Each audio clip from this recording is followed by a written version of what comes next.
September 13th, 1942. The Volga River stretched before us like a boundary between worlds.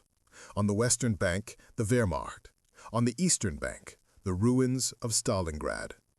Between them, 1,000 meters of water that had become the most contested real estate on Earth. I stood in a shell crater, watching the sun rise over the burning city. Smoke columns rising so thick they blocked the dawn, and I knew with absolute certainty that I was looking at my grave. My name was Gefreiter Klaus Steiner, rifleman, 2nd Company, 305th Infantry Regiment, 24th Panzer Division. 23 years old, from Munich, son of a schoolteacher who had fought at Verdun and returned with lungs full of gas and eyes that saw things that weren't there. I joined the Wehrmacht in 1939, volunteered actually, caught up in the fever that gripped Germany after Poland. France had been a parade, Yugoslavia barely a fight.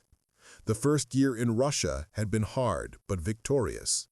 Nothing had prepared me for Stalingrad. The city had been burning for weeks. The Luftwaffe had carpet-bombed it on August 23rd, a firestorm that killed 40,000 civilians and turned entire districts into ash. We thought the bombing would break Soviet resistance, that the rubble would make advance easier.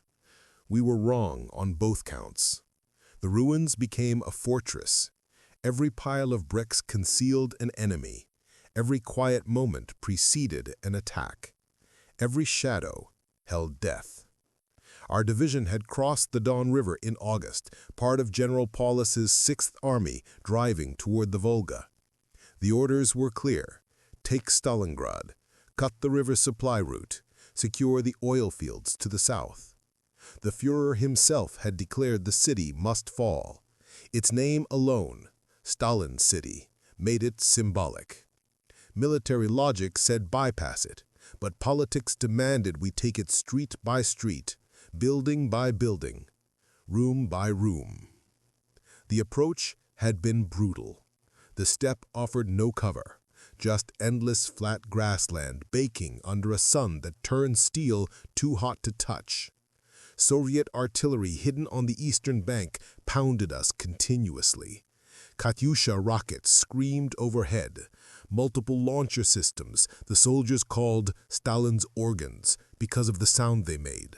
A wailing shriek that preceded impact spreading across hundreds of meters. Each salvo turned company formations into casualty lists. We'd lost half the company before reaching the city outskirts. Lieutenant Hoffman, who'd led us through France and the Ukraine, was killed by a sniper on September 1st, shot through the head while examining a map, dead before he hit the ground. The bullet came from 800 meters away, impossible range for normal marksmen. We learned the Soviets had entire regiments of snipers, men and women trained to wait motionless for hours to kill from distances we couldn't imagine. Feldwebel Weber took command. He was 35, a veteran of the First War who'd survived the Somme. He had the eyes of a man who'd seen too much, who knew exactly how bad things could get and understood they'd get worse. His first order was simple: trust nothing.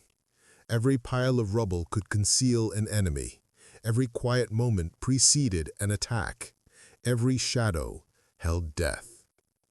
We entered Stalingrad's outskirts on September 13th, moving in squad strength through streets that no longer existed as streets.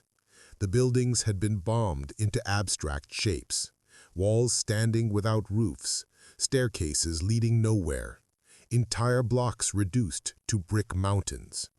The heat was suffocating. Smoke from 1,000 fires mixed with dust to create a fog that burned your lungs and left everything coated in gray ash. The Soviets let us advance 2 blocks before they opened fire. Machine guns from 3 directions, converging fire that caught our platoon in a crossfire. Men fell screaming or didn't scream at all, just collapsed like puppets with cut strings. I dove behind a pile of bricks that had been someone's home hours before. Bullets sparked off the rubble, pieces of brick stinging my face. I couldn't see the enemy, couldn't identify targets, could only keep my head down and pray. Obergefreiter Hartmann, my squad mate from basic training, tried to flank the nearest machine gun. He made it 5 meters before a burst caught him across the chest. He looked surprised, tried to say something, coughed blood, and died staring at the sky. We'd trained together for 2 years, shared rations, written letters home sitting side by side. Now he was meat cooling in the September heat, and I couldn't even recover his body because the Soviets had the approach covered. We fell back after losing 12 men in 20 minutes, fell back to a building that might have been a school, recognizable only by the small desks scattered among the rubble. Weber organized the survivors, 23 men from a platoon that had numbered 42 that morning. He assigned firing positions, established fields of fire, and sent 2 men to find the company command post. Then he sat down, lit a cigarette, with shaking hands, and stared at nothing. "This isn't war," he said to no one in particular. "This is murder. We're murdering them. They're murdering us. The city is murdering all of us." Night brought no relief. The Soviets counterattacked, small groups infiltrating through the ruins, throwing grenades into basements, stabbing sentries. The fighting was intimate and vicious. I killed a Russian soldier in the darkness of a collapsed corridor, bayoneted him because we were too close for rifles. I felt the blade go in, heard him gasp, felt his breath on my face as he died. He couldn't have been 20. His last word was "Mama." It's the only Russian word I knew before Stalingrad. I learned others, but that one haunts me most. Dawn revealed the true horror of the city. Stalingrad stretched for 40 kilometers along the Volga's western bank, a narrow strip of urban terrain varying from a few hundred meters to 5 kilometers deep. 3 million people had lived here before the war. Now civilians huddled in cellars and sewer systems, trapped between armies, dying from bombs and bullets and starvation.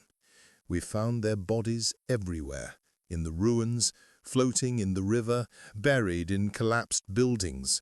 Old people, women, children. The war made no distinction. The 24th Panzer Division's mission was to capture the central district, push to the Volga, and split the Soviet 62nd Army defending the city. The plan assumed organized resistance, identifiable defensive lines, conventional urban warfare. What we encountered was chaos given form. The Soviets didn't defend lines, they defended rubble piles. They didn't retreat when outflanked, they stayed and fought until killed. They didn't surrender when surrounded, they attacked. General Chuikov commanded the 62nd Army from a bunker on the Volga bank, directing the defense with ruthless pragmatism. His orders were simple: hold the city at any cost, trade lives for time, make every German soldier earned with blood. Reinforcements crossed the Volga nightly, force marched into the meat grinder to replace the day's losses. The ferries ran under artillery fire, many sinking, the survivors swimming to shore through water thick with bodies and oil. We learned Chuikov's tactics through bitter experience. The Soviets called it Rattenkrieg, rat warfare, though I heard Russian prisoners use a different term, grinding. They would grind us down, trade space for casualties, make every meter cost us men we couldn't replace. The optimal engagement distance was close, within 50 meters, where our artillery and air support became useless, where machine guns and grenades mattered more than tanks or planes. The fighting developed its own rhythm. Dawn brought German attacks, fresh troops pushing into the ruins, trying to reach the Volga before nightfall. Day belonged to whoever held the strongest positions, trading grenade volleys and sniper fire. Dusk brought Soviet counterattacks, storm groups infiltrating through sewers and ruined buildings to reclaim what they had lost during the day. Night was terror, darkness filled with the sounds of movement, of steel scraping stone, of men screaming. Our company took a factory on September 20th, 3 days of fighting for a building complex that had produced tractors before the war. The Red October Factory, they called it, though we learned its name after taking it. The battle taught us everything about Stalingrad warfare, taught us that factories were worse than city blocks, that industrial buildings with their massive machinery and multiple levels became vertical mazes where direction lost meaning. Obergefreiter Hartmann, my squad mate from basic training, tried to flank the nearest machine gun. He made it 5 meters before a burst caught him across the chest. He looked surprised, tried to say something, coughed blood, and died staring at the sky. We'd trained together for 2 years, shared rations, written letters home, sitting side by side. Now he was meat cooling in the September heat, and I couldn't even recover his body because the Soviets had the approach covered. We fell back after losing 12 men in 20 minutes. Fell back to a building that might have been a school, recognizable only by the small desks scattered among the rubble. Weber organized the survivors. 23 men from a platoon that had numbered 42 that morning. He assigned firing positions, established fields of fire, sent 2 men to find the company command post. Then he sat down, lit a cigarette with shaking hands and stared at nothing. "This isn't war," he said to no one in particular. "This is murder. We're murdering them. They're murdering us. The city is murdering all of us." Night brought no relief. The Soviets counterattacked, small groups infiltrating through the ruins, throwing grenades into basements, stabbing sentries. The fighting was intimate and vicious. I killed a Russian soldier in the darkness of a collapsed corridor, bayoneted him because we were too close for rifles. I felt the blade go in, heard him gasp, felt his breath on my face as he died. He couldn't have been 20. His last word was "Mama." It's the only Russian word I knew before Stalingrad. I learned others, but that one haunts me most. Dawn revealed the true horror of the city. Stalingrad stretched for 40 kilometers along the Volga's western bank, a narrow strip of urban terrain varying from a few hundred meters to 5 kilometers deep. 3 million people had lived here before the war. Now civilians huddled in cellars and sewage systems, trapped between armies, dying from bombs and bullets and starvation.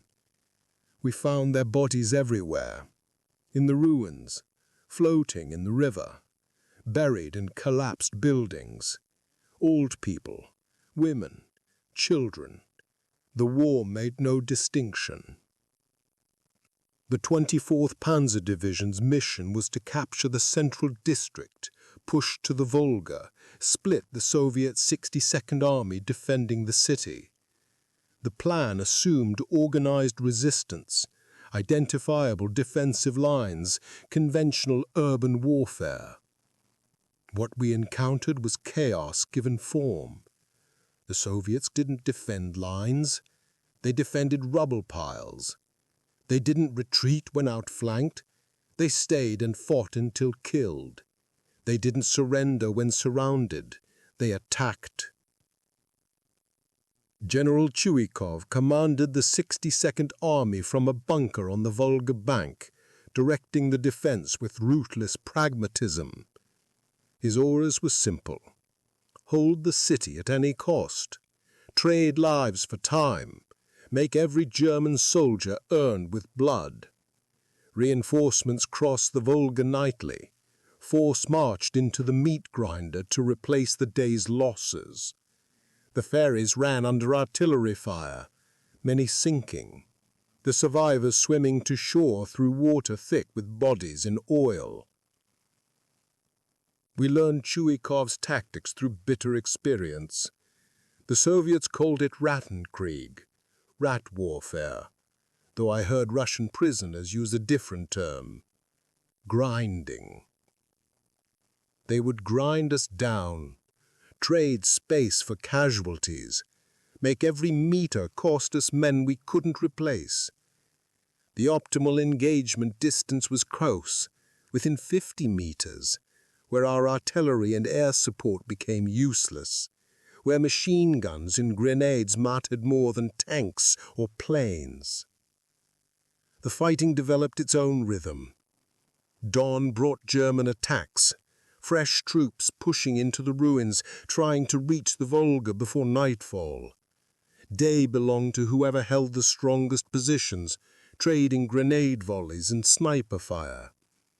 Dusk brought Soviet counterattacks, storm groups infiltrating through sewers and ruined buildings to reclaim what they'd lost during the day.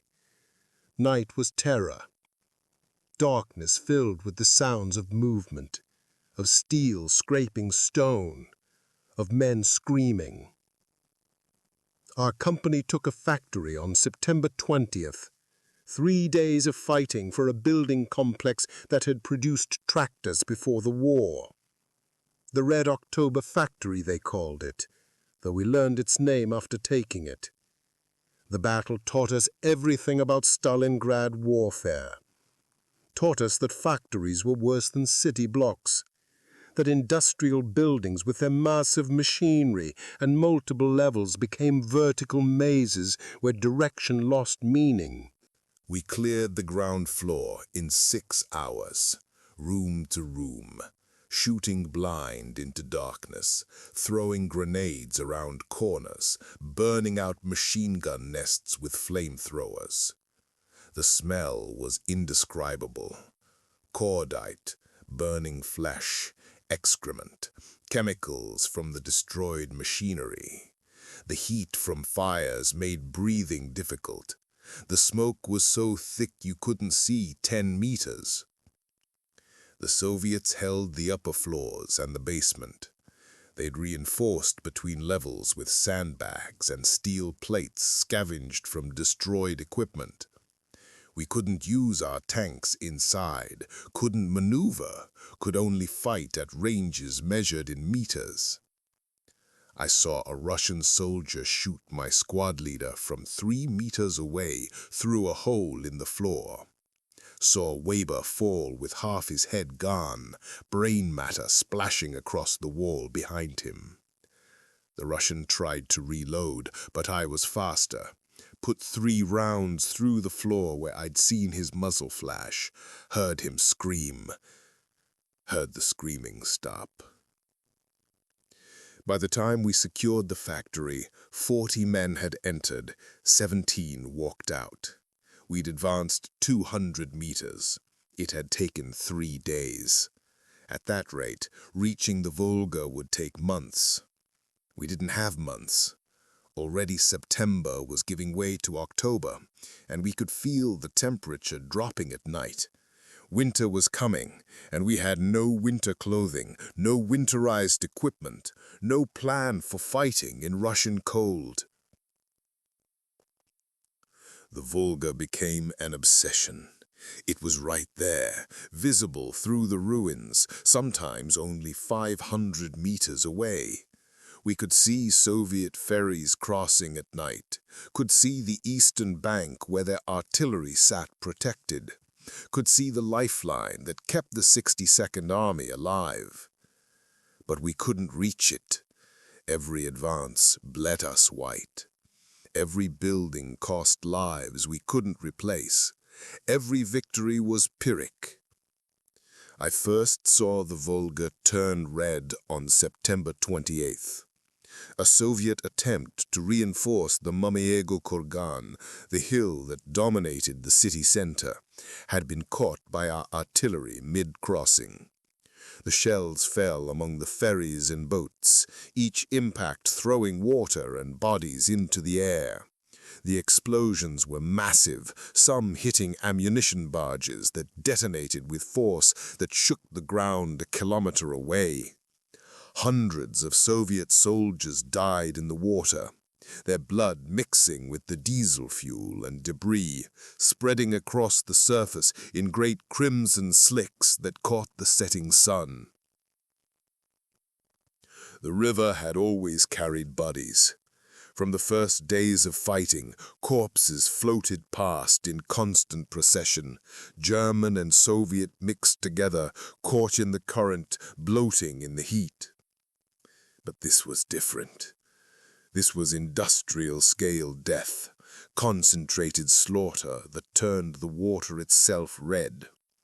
I stood on the riverbank watching, mesmerized and horrified, as the blood spread outward, as more bodies surfaced, as the survivors struggled to reach shore through water that had become a killing field.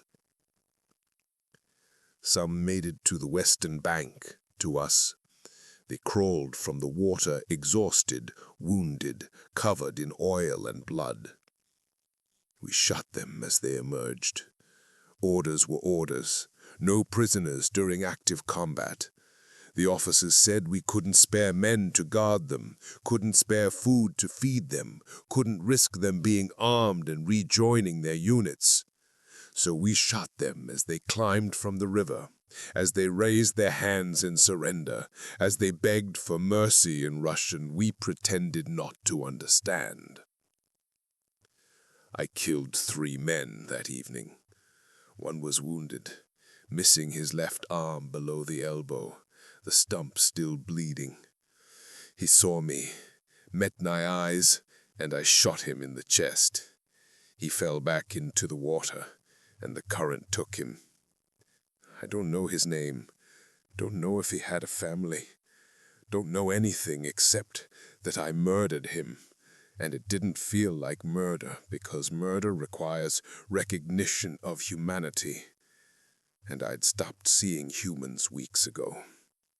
Just targets, just enemies, just obstacles between us and objectives that kept receding like mirages. October brought rain and mud and the first frost. The ruins turned treacherous. Wet rubble shifting underfoot, exposed metal slick with ice. The cold came gradually, degree by degree, temperatures dropping until our breath fogged, until water froze in canteens, until men on sentry duty got frostbite standing watch. We still wore summer uniforms. The winter equipment was coming, they said. Any day now. Just hold on. Just keep fighting. Just reach the Volga and the war would be over. The Volga never froze early enough to save us. That was the cruelty of it. If it had frozen in October, the Soviets couldn't have supplied their forces, couldn't have reinforced, couldn't have sustained the defense. But it stayed liquid into November, stayed open for the ferries and barges that brought ammunition and food and fresh troops to replace the previous day's dead. The river itself fought for the Soviets, fed them, kept them alive while we starved and froze and died in the ruins. The fighting for the factories became legendary, though legend doesn't capture the horror. The tractor factory, the Barakadi ordnance factory, the Red October steel plant. Each was a fortress. Each required weeks of fighting. Each consumed battalions. We'd take a workshop in the morning and lose it by evening, capture a foundry at night and find ourselves surrounded by dawn. The factory district became a separate war, a meat grinder where divisions went to die. I lost track of time in the factories. Days blurred together, each indistinguishable from the last. Awake in darkness, attack at dawn, fight all day, retreat or advance 50 meters, count the dead, sleep if you could, repeat. The only calendar was the casualty list. The only clock was the rhythm of artillery. The only certainty was that tomorrow would be the same, except there would be fewer of us. The snipers made every movement death. Soviet marksmen had turned ruins into hunting grounds, had learned to wait with inhuman patience, had perfected the art of killing from concealment. You could be safe behind cover, could scan the ruins for threats, could see nothing, and then a single shot and you were dead. They targeted officers first, then machine gunners, then anyone who looked competent or gave orders. They killed medics treating wounded, killed runners carrying messages, killed men warming their hands over fires. The most feared was a woman, though we never confirmed it. The rumors said she operated near the Mamayev Kurgan, said she had over 100 kills, said she never missed. Men who'd seen her described a ghost in white camouflage, appearing and disappearing among the ruins, her rifle speaking once and then silence. One shot, one kill, the motto of Soviet snipers, and she embodied it perfectly. I never saw her, but I knew men who died to her rifle. Hepming Dietrich, our company commander, shot through the throat from 400 meters. Unteroffizier Schmidt, hit in the head while looking through binoculars. Gefreiter Brown, killed carrying ammunition across an intersection. Each a single shot, each instantly fatal, each delivered from a position we couldn't locate, by a shooter we couldn't see. The sniper war bred paranoia. You couldn't show yourself for more than seconds, couldn't establish patterns, couldn't use the same position twice, couldn't relax, couldn't let your guard down, couldn't forget that invisible death watched your every move. Men cracked under the pressure, refused to leave cover, had to be dragged to fighting positions. Some shot themselves, preferring quick suicide to slow terror. The Soviet snipers didn't just kill bodies, they killed minds. November brought the first real cold. Temperatures dropped below freezing and stayed there. The ground froze solid. The ruins became sheets of ice. Men started dying from exposure, freezing to death in holes that couldn't be deepened, huddled around fires that drew artillery, wearing uniforms designed for summer. The winter equipment still hadn't arrived. The supply situation was critical. Ammunition was rationed. Food was scarce. Medical supplies had run out weeks ago. Wounded men died from infections that penicillin could have cured, if we'd had penicillin. The Volga continued to flow red, though now the blood froze on the surface, creating ice patterns in crimson and black.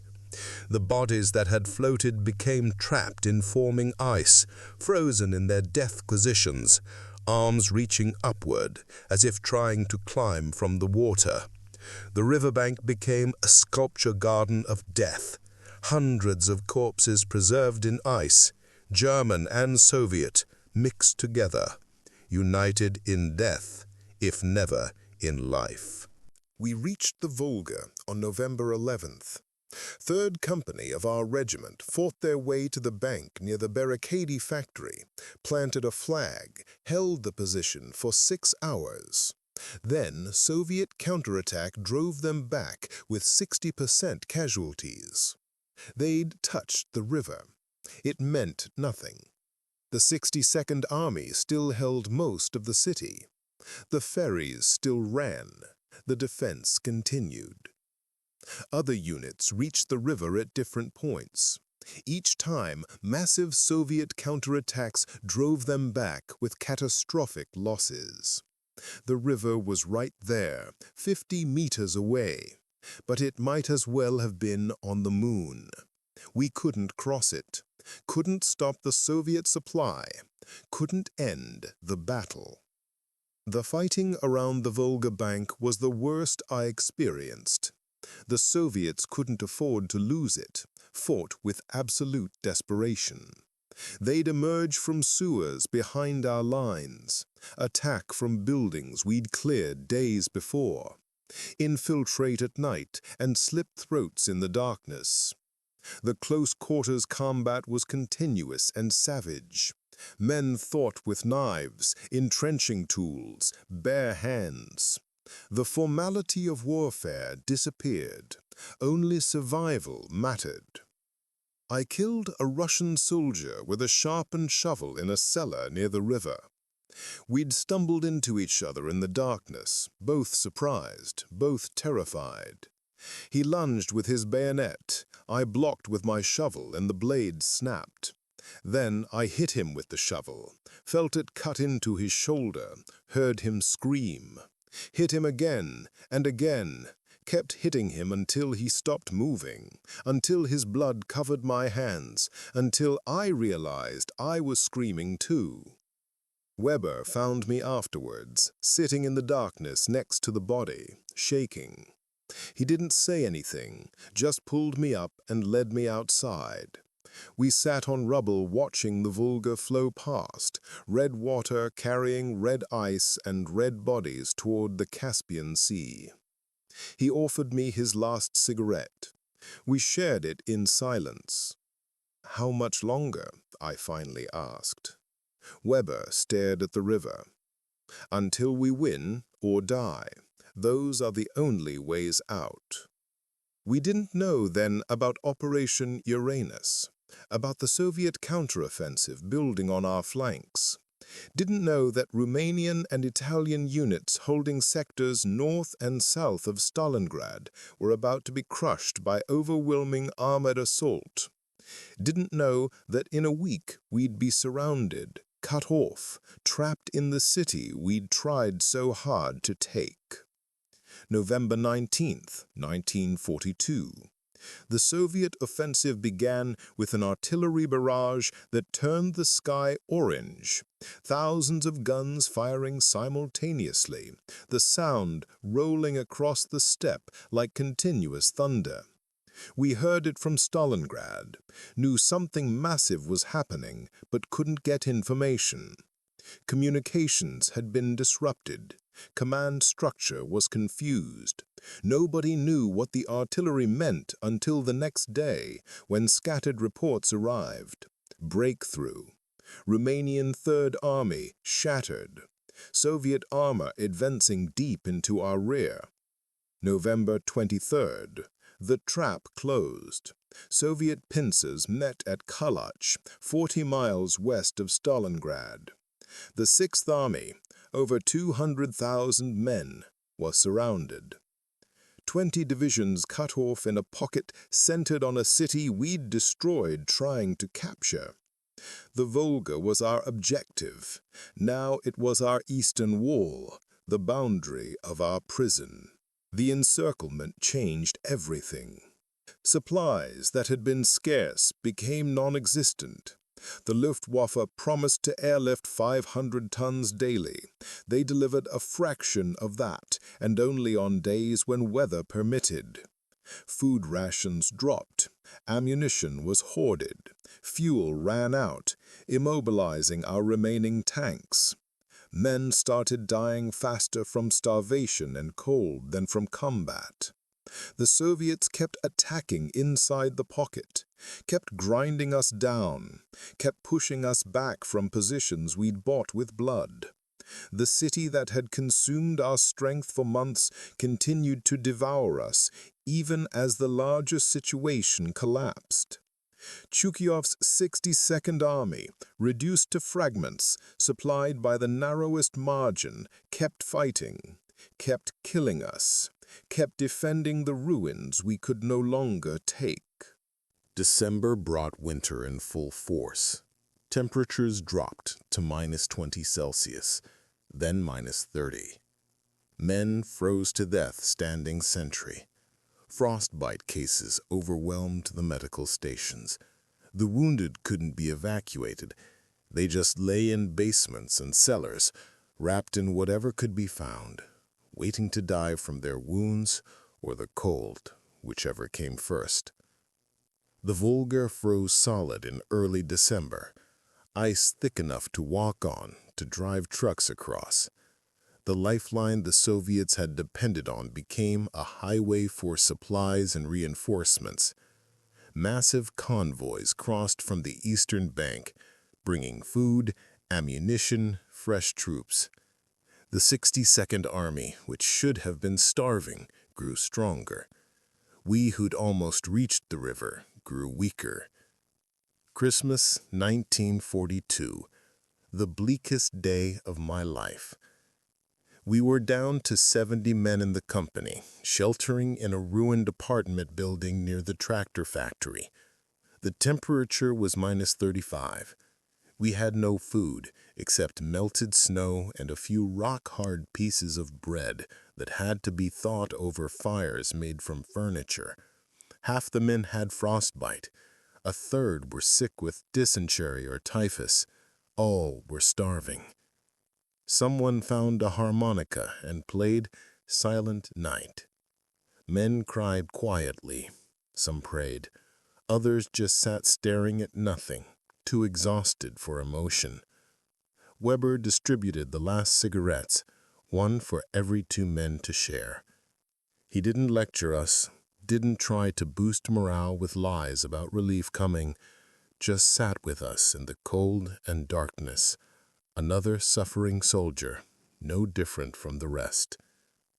I wrote a letter home that night, knowing it would never be mailed, knowing my parents would receive a different letter eventually, the official notification of death or missing. But I wrote anyway, trying to explain what had happened, trying to make sense of the senseless. The words came slowly. How do you describe hell to people who'd never left heaven? How do you convey the reality of Stalingrad to someone in Munich drinking coffee and listening to radio? I wrote about the cold and hunger, about watching men freeze to death, watching the Volga run red with blood, watching an army die in a city that had become its grave. I wrote about fear and exhaustion and the slow realization that we'd been sacrificed for politics and pride. I wrote about Weber and Hardman and the Russian soldier whose last word was Mama. I wrote until my hands were too cold to hold the pencil. Then I folded the letter and put it in my pocket next to my ID disc. The Soviets attacked on January 10th, 1943. Operation Ring, designed to reduce the pocket, to crush the 6th Army in stages. The offensive fell on depleted divisions, on starving men, on units that existed only on paper. We had no reserves, no ammunition for sustained defense, no strength to counterattack. The collapse began immediately. Our company received orders to defend a section of railroad embankment west of the city. 23 men, no machine guns, 40 rounds of ammunition each, no anti-tank weapons. The Soviet attack came with artillery preparation, with tank support, with infantry that outnumbered us 10-1. We held for 4 hours, then fell back when both flanks collapsed. Fell back through positions we'd taken in September, giving up in hours what it cost weeks to capture. The pocket shrank daily, divisions compressed into battalions, battalions into companies, companies into squads. The wounded were abandoned, unable to be moved, left with pistols and single bullets for when the pain became unbearable. The dead were left unburied, too many to handle, too frozen to dig graves. They lay where they fell, frost-covered monuments to military disaster. Weber was killed on January 18th, shrapnel from a mortar shell, caught in the open during a retreat. He bled out in the snow while I held pressure on wounds too numerous to compress. His last words were about his wife in Bremen, about his daughter who'd be 9 years old in March, about seeing them again. He died believing the lie, and I was grateful he had that comfort in the end. I took command of what remained of the squad.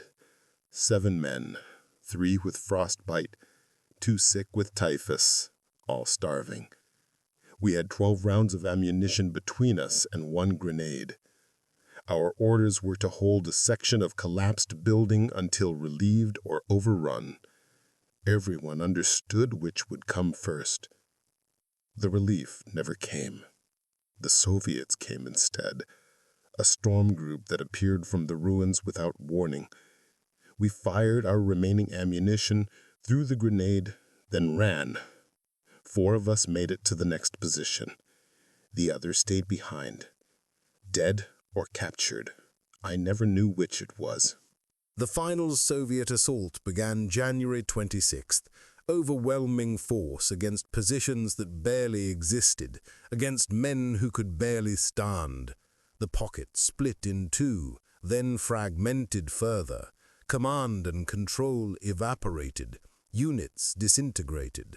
It became every man for himself, small groups trying to survive another hour, another day. I was captured on January 28, 1943. A Soviet patrol found us in a basement, 4 living skeletons too weak to resist. They searched us for weapons, took our boots, marched us east through ruins we'd fought for months to capture.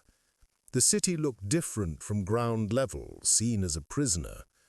The destruction was total, not a building intact, not a street recognizable, just rubble and ice and bodies frozen in place.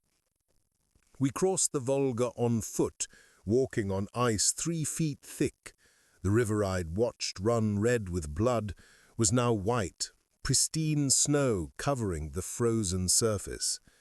Below the ice, preserved in crystal clarity, were bodies, hundreds of them, thousands, German and Soviet, sunk during the battle, frozen in place, suspended in time.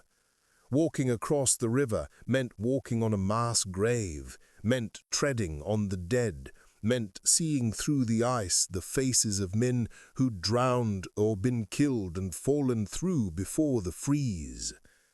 I looked down through clear patches and saw them staring back, eyes open, expressions of surprise or terror or pain, arms reaching upward, mouths open and silent screams. The Volga had become a frozen museum of death, displaying its collection of the drowned, the shattered, the sacrificed. The river that had run red now imprisoned red forever, blood frozen in ice, death preserved for spring when the thaw would release the bodies and they'd float to the Caspian Sea. The march east continued for weeks, hundreds of miles through Russian winter, starving prisoners guarded by soldiers who had little more. Men died every day, falling in the snow, unable to rise, freezing where they lay. The Soviets didn't stop the column for the fallen. The survivors kept walking, keep walking, or die. Those were the choices. I survived the march, survived the prison camps, though barely, survived typhus and dysentery and starvation and cold that made Stalingrad seem warm. Survived until 1949, when they finally released the last prisoners, the survivors of survivors, walking skeletons who'd endured 7 years of captivity. I returned to Munich weighing 40 kilograms, missing 3 toes from frostbite, carrying tuberculosis that would kill me slowly over the next decade. But I was alive. Of the 300 men in my regiment who entered Stalingrad in September 1942, 11 survived to see Germany again. The rest died in the ruins, in the surrender, in captivity. The Sixth Army had numbered 280,000 men in November. 6,000 came home. The Volga haunts me still. I dream of it running red, dream of bodies floating past, dream of walking across ice and seeing faces looking up from below. The dreams are worse in winter, when frost forms on windows, when water freezes in pipes, when snow falls and reminds me of Russian snow that fell on German corpses and Soviet corpses without distinction. I learned Russian in the camps, learned it from guards and fellow prisoners, learned it well enough to understand what the Soviet soldiers said about Stalingrad. They called it the meat grinder, the grave of the Wehrmacht, the city that broke the German army and began the path to Berlin. They spoke of it with pride, but also horror, remembered the destruction, the casualties, the price paid for victory. I met a Soviet veteran in 1962, 2 decades after the battle, a chance encounter in East Berlin where I'd gone for work. He recognized my accent, asked if I had fought in Russia. I told him yes, at Stalingrad.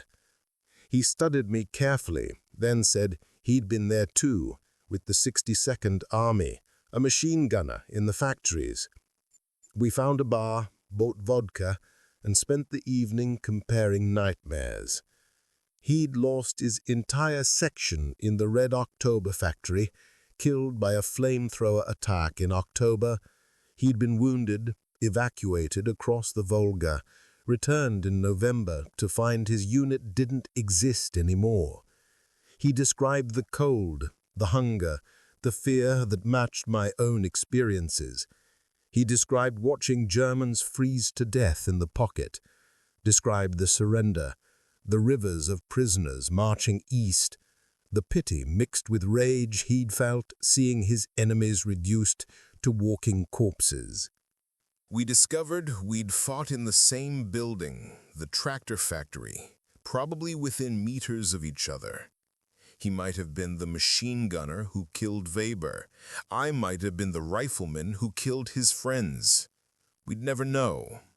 The building had collapsed, the records were lost, the dead couldn't testify. We were just 2 old soldiers drinking to forget things that wouldn't be forgotten.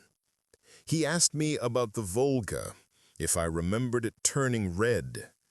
I told him about September 28th, about the ferries being hit, about the blood spreading across the water. He nodded, said he'd been on one of those ferries, said he'd watched men drown in water thick with blood and oil, said he'd made it to shore and found Germans waiting, said he'd hidden among the dead until darkness. The Volga saved me, he said. Saved all of us. Without the Volga, we couldn't have held. It brought everything we needed, food, ammunition, reinforcements. But it also took so many. The bodies, they floated for months. Even after the battle ended, even after you surrendered, the bodies kept coming down from upstream, from other battles, other massacres. The Volga runs from north to south through all of Russia. It saw everything, carried everything. The water that ran red at Stalingrad came from places that had seen their own horrors. We drank to the Volga, to the river that had saved one army and doomed another, to the river that ran red with blood and froze with bodies trapped beneath, to the river that connected the steppe to the Caspian, carrying the dead of Stalingrad to the sea where they disperse and dissolve and eventually evaporate, their atoms rising to clouds that would rain on Russia and Germany without distinction. I never saw him again. Don't know his name, never asked.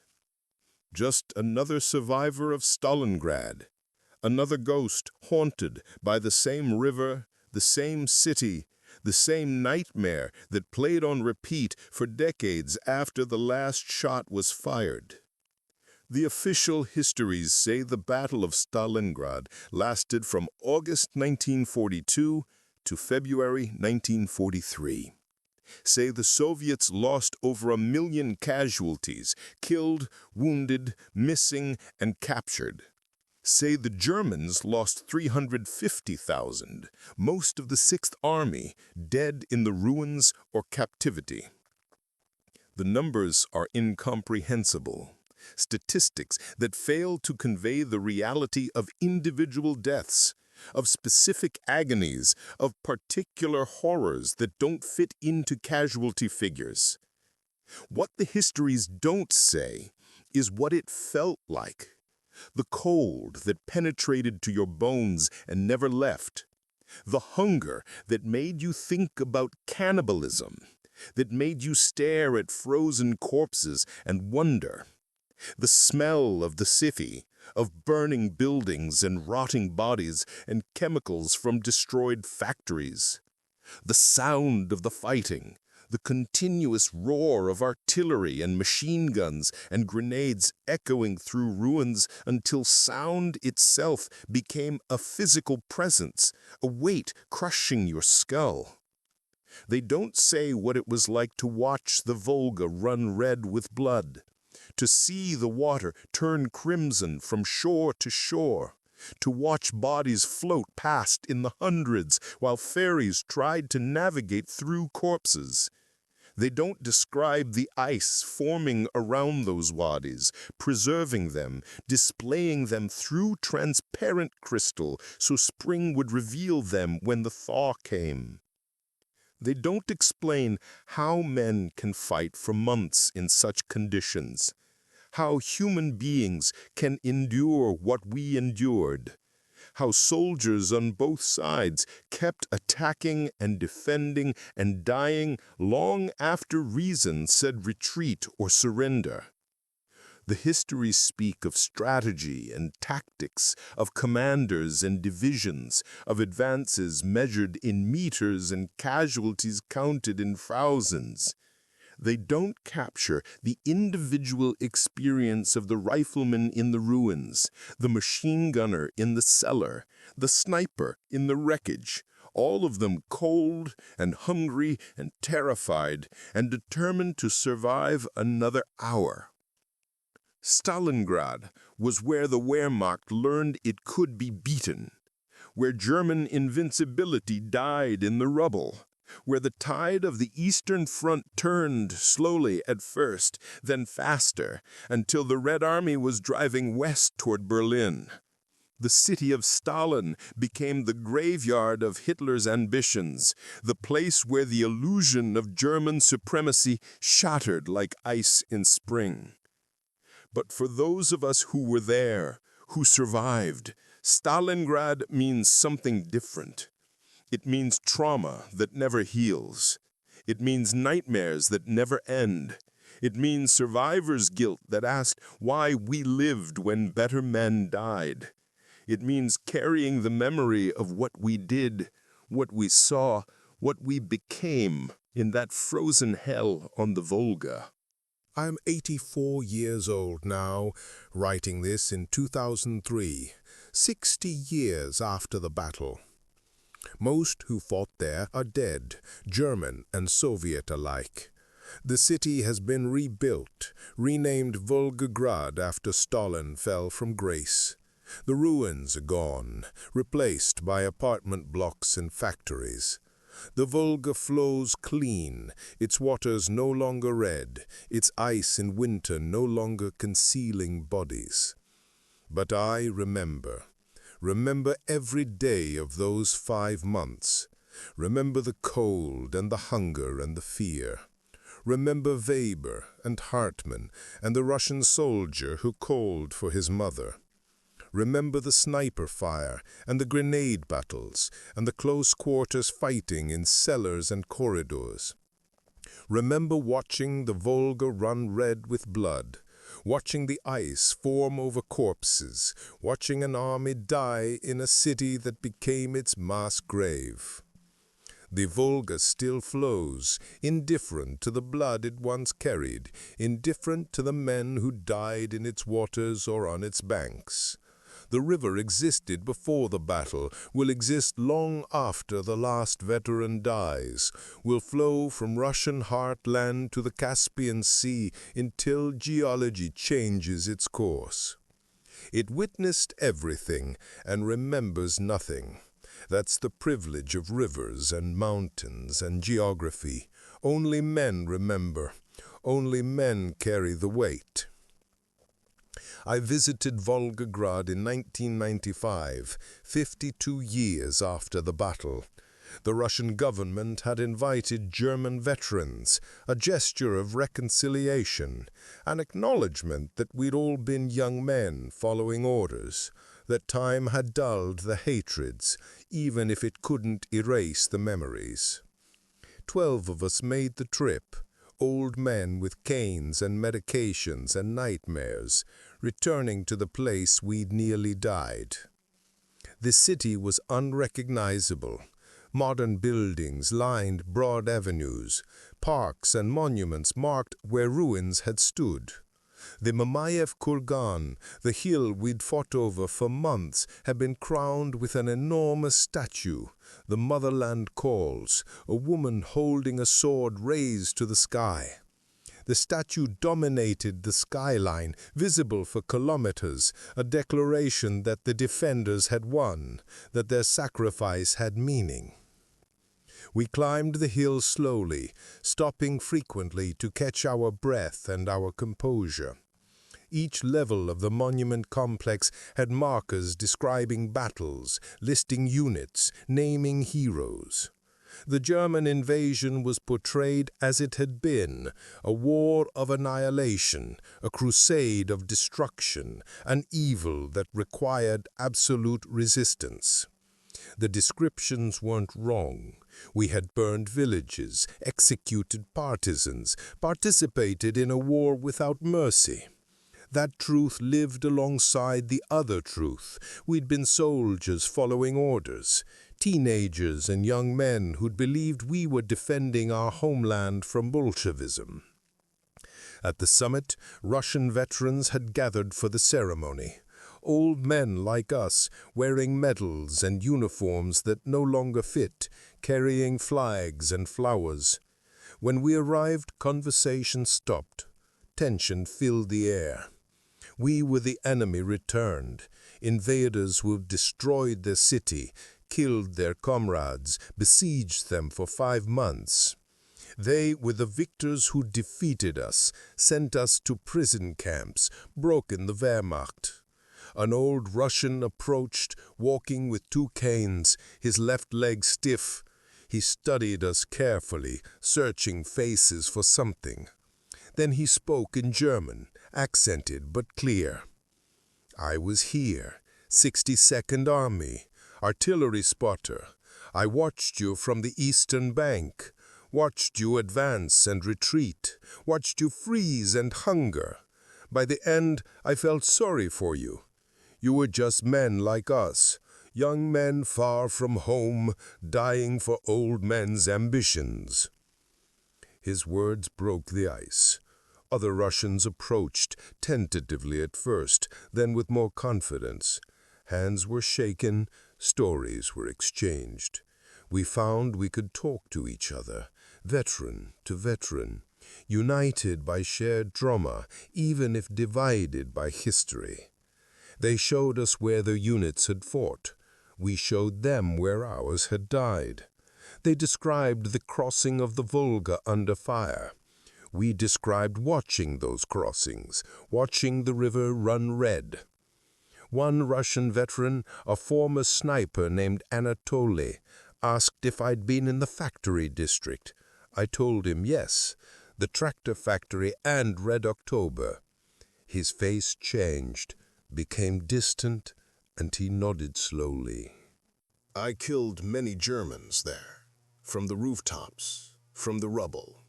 I was young, 19. I thought I was protecting my homeland. I was, but I was also killing boys who looked like they could have been my classmates. One I shot. He was sitting, eating something, looked so happy to have food. I killed him mid-bite. I saw his face clearly through the scope. He didn't look evil, just hungry. That haunts me. Not the killing itself, but his face, his happiness at having food, and then nothing. We stood silent, 11 Germans and 30 Russians on a hill where thousands had died, looking out over a city that had been destroyed and rebuilt, trying to find meaning in the slaughter. The Volga flowed below, wide and blue and peaceful, no trace of blood, no sign of the corpses it had carried, no evidence of the battle except the monuments and the old men remembering. The ceremony was simple, speeches about peace and reconciliation, laying of wreaths at the eternal flame, a minute of silence for all the dead, German and Soviet, military and civilian, everyone consumed by the battle. I stood with my head bowed, thinking of names, seeing faces, remembering voices. Weber saying it wasn't war, just murder. Hartmann dying surprised. The Russian soldier calling for his mother. All the unnamed dead in all the unmarked graves throughout the ruins. After the ceremony, we descended to the riverbank. The Volga lapped gently at concrete embankments, modern construction replacing the rubble and wreckage we'd fought through.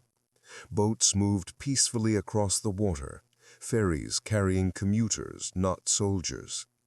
Children played along the shore, laughing and splashing, unaware they stood where armies had bled.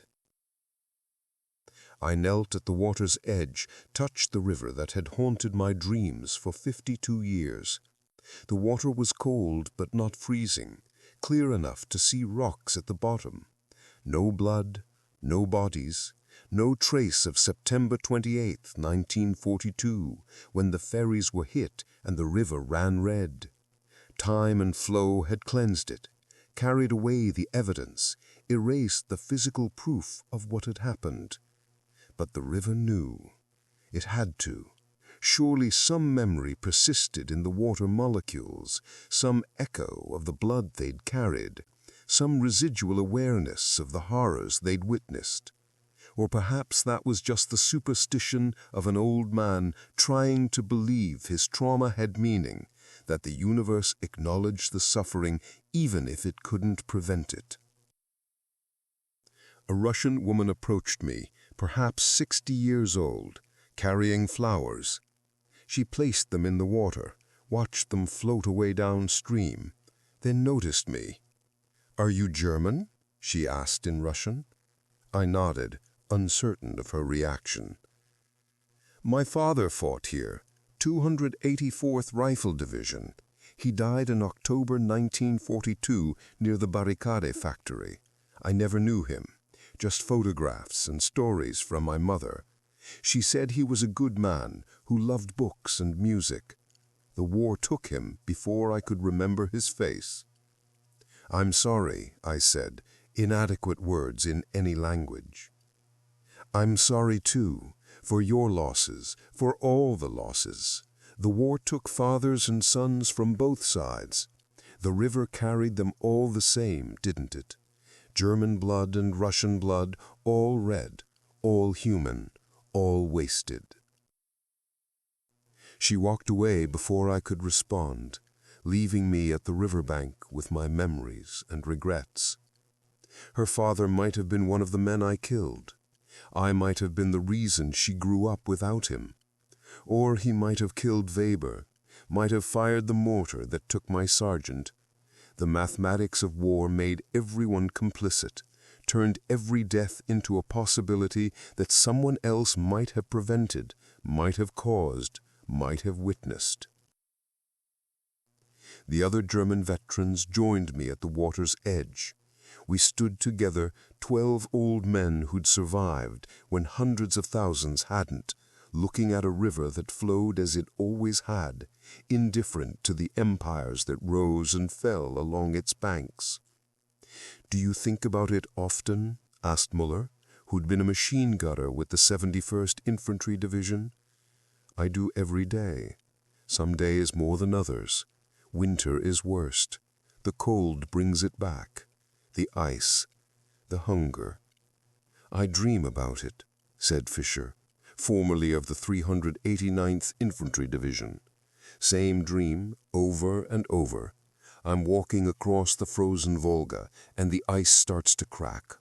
I look down and see them underneath, all the dead, looking up at me. They reach up through the ice, grab my ankles, and try to pull me down to join them. I wake up screaming." The others nodded. We all had our dreams, our particular torments, our specific memories that wouldn't fade. The mind could rationalize during waking hours, could contextualize, could build defenses against the trauma. But sleep stripped away the defenses, let the memories run wild, forced us to re-experience what we'd survived. "Why do you think we survived?" asked Werner, who'd been a radio operator. "What made us special? We weren't better soldiers, weren't smarter or stronger. We just got lucky. And sometimes I wonder if that was actually luck or curse.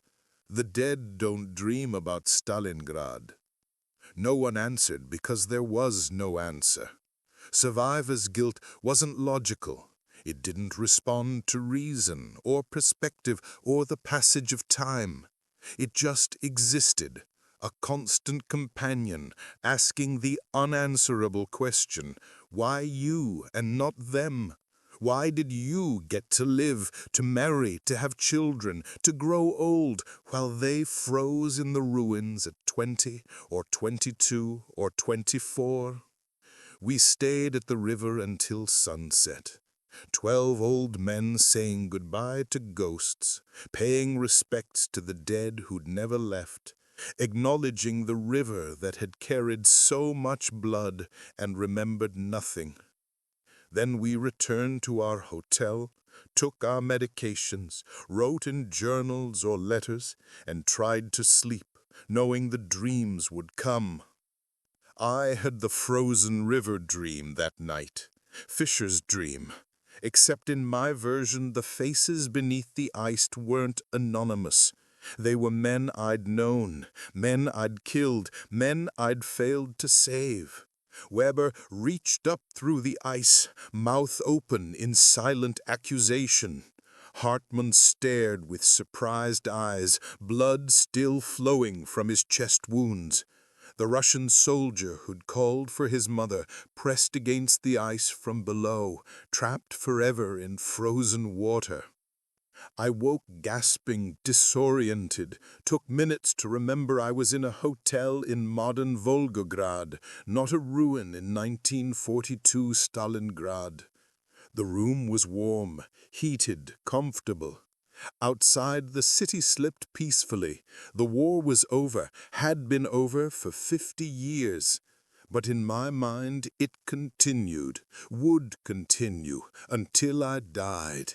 An eternal battle fought in memory and nightmare. The next day we visited the Panorama Museum, a circular building housing a massive painting of the battle. The artwork showed the fighting at its peak, German and Soviet soldiers locked in close combat among industrial ruins, tanks burning, artillery firing, the Volga in the background. The detail was extraordinary, each figure individually rendered, each weapon accurately depicted, each explosion precisely captured. But it was still sanitized, still distant, still art rather than reality.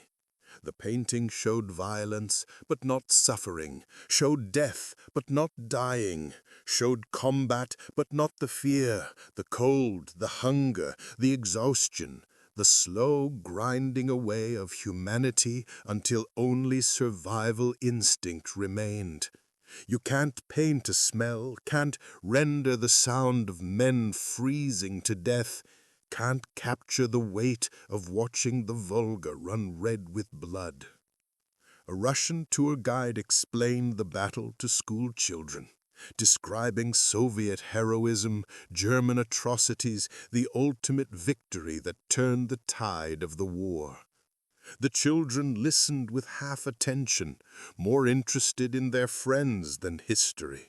They couldn't imagine it, couldn't grasp the scale, couldn't comprehend that their peaceful city had been hell on earth 50 years ago.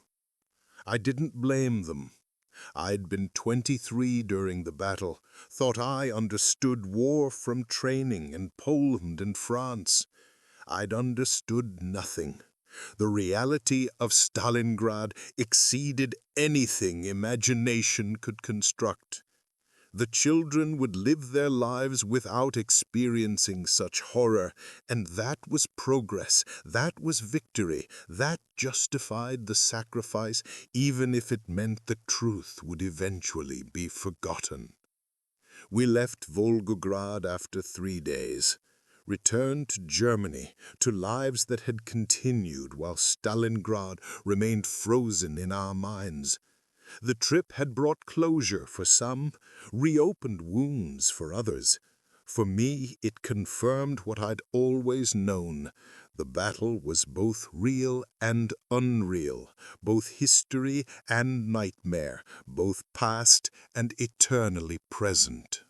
The letters I received afterward from Russian veterans touched me deeply. They'd found our contact information through the organizing committee, wanted to maintain connection, to continue the conversation we'd started. We wrote back and forth for years, comparing experiences, filling gaps in each other's knowledge, building friendship from former enmity. One letter from Anatoly, the sniper, particularly affected me. He wrote about guilt, about the men he'd killed, about the young German whose face he'd seen through his scope. He wrote about nightmares and flashbacks, and the inability to explain to anyone who hadn't been there. He wrote about the Volga, about watching it run red, about knowing the blood included men he'd killed. He wrote about forgiveness, not asking for it or offering it, just discussing its possibility. I wrote back honestly, told him about my kills, about the Russian soldier I bayoneted, about the 3 men I'd shot climbing from the river. Told him about Weber and Hartmann, and a slow death of hope as the pocket closed. Told him I didn't know if forgiveness was possible or relevant, that we'd both done what we thought necessary at the time, that judgment from safety and distance is easy but meaningless. We never resolved anything, just shared the burden, made it slightly lighter through acknowledgement. He died in 1998, 3 years after our meeting. His daughter sent me a letter informing me, said her father had spoken of me, said the correspondence had given him peace. She included a photograph from Volgograd, Anatoly and I standing together at the riverbank, 2 old men who'd tried to kill each other 50 years before, united by shared trauma and mutual survival. I keep the photograph on my desk, look at it often. In it we're smiling, awkward but genuine, trying to bridge a gap that's impossibly wide and meaninglessly narrow. We were enemies who became witnesses, combatants who became comrades in memory, Germans and Russians who found common ground in the acknowledgement that Stalingrad had broken everyone who experienced it. The Volga runs red in my memory still, runs red every September 28th when I remember the ferries being hit, runs red every January 28th when I remember being captured and marched across ice thick with bodies, runs in dreams and flashbacks and moments of distraction when the past intrudes on the present. The actual river flows clean and blue and peaceful, but the river in my mind will always carry blood. That's what Stalingrad means to me, not the strategic significance or historical importance or geopolitical implications, just the personal memory of watching a river turn red with blood, of walking across ice-covering corpses, of surviving when so many didn't. The memory is specific and universal, individual and shared, mine alone and common to all who were there. The historians can debate whether Stalingrad was the turning point of the Eastern Front, whether the encirclement was inevitable, whether the Sixth Army could have been saved. Those questions matter for understanding the war's trajectory, for assessing commanders' decisions, for judging grand strategy. But they don't capture the human experience of the battle, the reality of the riflemen in the ruins, the cost paid by individuals for strategic objectives. I've read dozens of books about Stalingrad, watched documentaries, visited archives. The scholarship is impressive, the research thorough, the analysis insightful. But something is always missing, some essential truth that can't be captured in casualty statistics or battle maps or operational summaries. The experience of watching the Volga run red with blood exists outside academic analysis, beyond historical methodology, in a space accessible only to those who were there. This is my testimony, my witness, my attempt to convey what can't be conveyed, to explain what can't be explained, to share what can only be experienced. The Volga ran red in September 1942. I watched it happen. I survived to tell about it. This is that telling, inadequate as language always is when confronting horror. I'm dying now, slowly. Tuberculosis and age and the cumulative damage of Stalingrad finally catching up. The doctors say months, maybe a year. I'm ready. I've lived 60 years longer than I should have. 60 years borrowed from fate or luck or whatever determined survival in the ruins. I've had a life, a wife, children, grandchildren, experiences the men who died in Stalingrad never got. That's grace, unearned and undeserved, but real. When I die, another voice from Stalingrad falls silent. Soon we'll all be gone, German and Russian, the last witnesses to what happened on the Volga in 1942 and 1943. The historians will remain, the archives, the monuments, but the living memory will be extinct. The direct experience lost, the human truth filtered through documents and photographs and scholarly interpretation. Perhaps that's necessary. Perhaps direct memory is too painful, too raw, too resistant to the distance required for understanding. Perhaps history can only be comprehended when the participants are dead, when passion and trauma no longer distort perspective, when events can be analyzed without the weight of personal investment.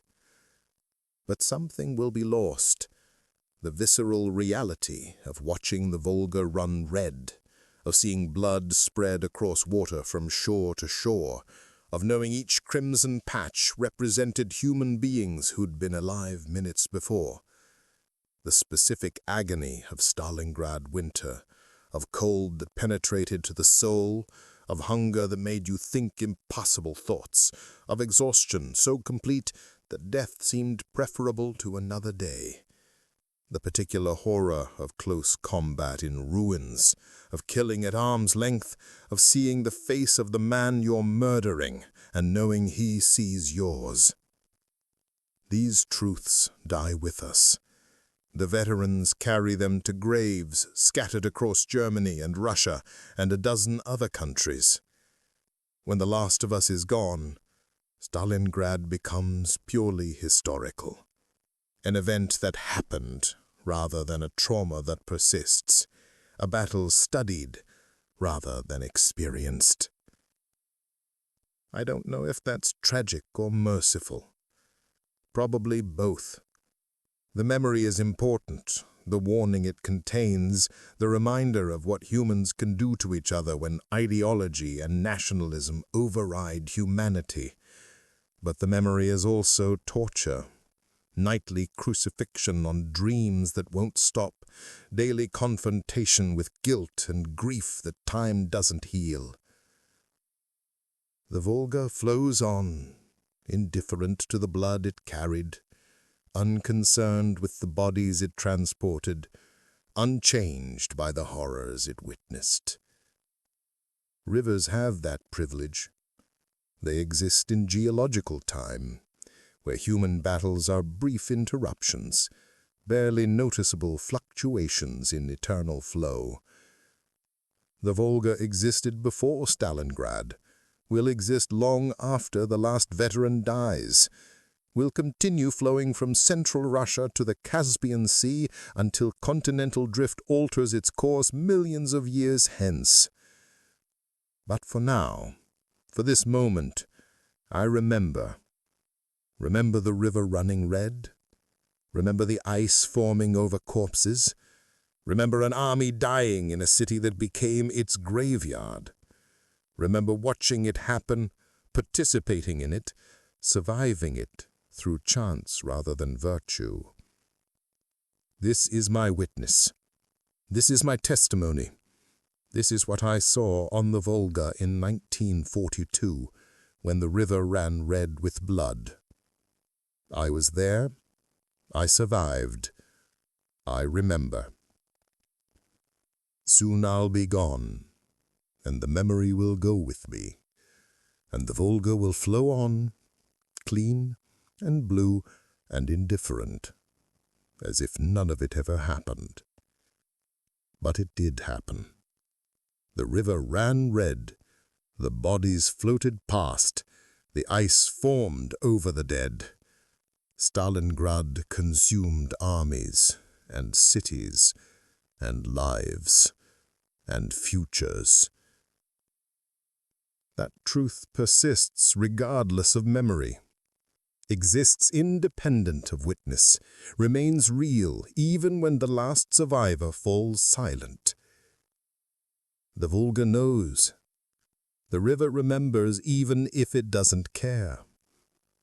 The water that ran red in 1942 is long since gone, flowed to the Caspian, evaporated to clouds, rained on Russia and returned to the river to flow south again. But the pattern persists. The cycle continues. The water remembers in its molecules and currents what happened on its banks and surface 60 years ago. Or perhaps that's just an old man's fancy, the desperate need to believe the universe acknowledges suffering even if it can't prevent it. Perhaps the river is just water following gravity, chemistry and physics unconcerned with the human dramas played out along its course. Perhaps memory exists only in minds, dies when minds die, leaves no trace in the physical world. Either way, I remember. Remember until I can't. Remember until death releases me from memory. Remember the Volga running red with blood. Remember Stalingrad burning. Remember an army dying in ruins. Remember being 23 and certain I was about to die, and somehow surviving to become 84 and certain I'm about to die, and strangely at peace with it. The circle closes. The story ends. The last German soldier who watched the Volga turn red with blood finishes his testament and prepares for silence. The river flows on. The city lives rebuilt. The dead rest beneath monuments and memories. And somewhere in the space between history and trauma, between documentation and experience, between fact and feeling, the truth of Stalingrad persists, waiting for someone to tell it, knowing no one really can. This is what I saw. This is what I lived. This is what I carry to my grave. The Volga ran red with blood, and I was there, and I remember, and soon I won't.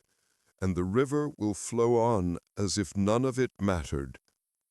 But it did matter. It mattered to every man who died in those ruins, to every family that grieved them, to every survivor who carried the weight of memory for 60 years. It mattered then and matters now, and will matter as long as humans remember that war is horror, that combat is trauma, that victory is measured in individual agonies multiplied by millions. Remember Stalingrad. Remember the Volga running red. Remember the cost of ambition and ideology and pride. Remember that rivers run red when nations forget that the enemy across the water is human, that blood is blood regardless of uniform, that death is universal and suffering knows no nationality. Remember, while anyone remains who can, and when we're all gone, remember anyway, through history and archives and monuments. Remember that it happened. Remember what it cost. Remember the Volga turning red with blood, and pray no river ever runs red again.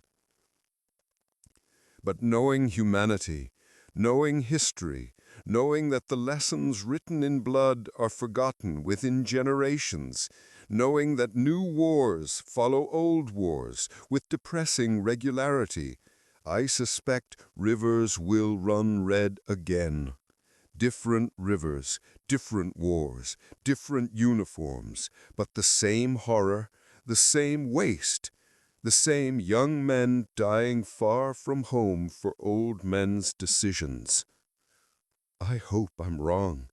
I hope Stalingrad taught lessons that persist. I hope the memory of the Volga running red prevents future rivers from doing the same. But hope and belief are different things, and I believe history repeats because humans don't learn, can't learn, won't learn until they experience horror personally, and by then it's too late. So I leave this testament, this witness, this inadequate attempt to convey what can't be conveyed.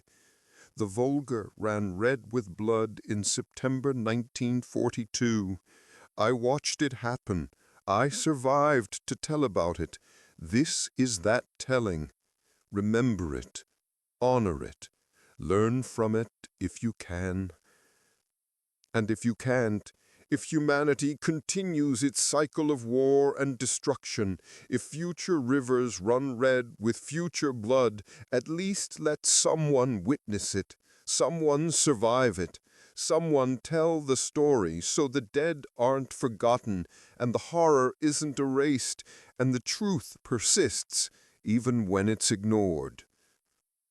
The Volga flows on. My time ends. The memory transfers from living witness to historical record. The river that ran red returns to blue.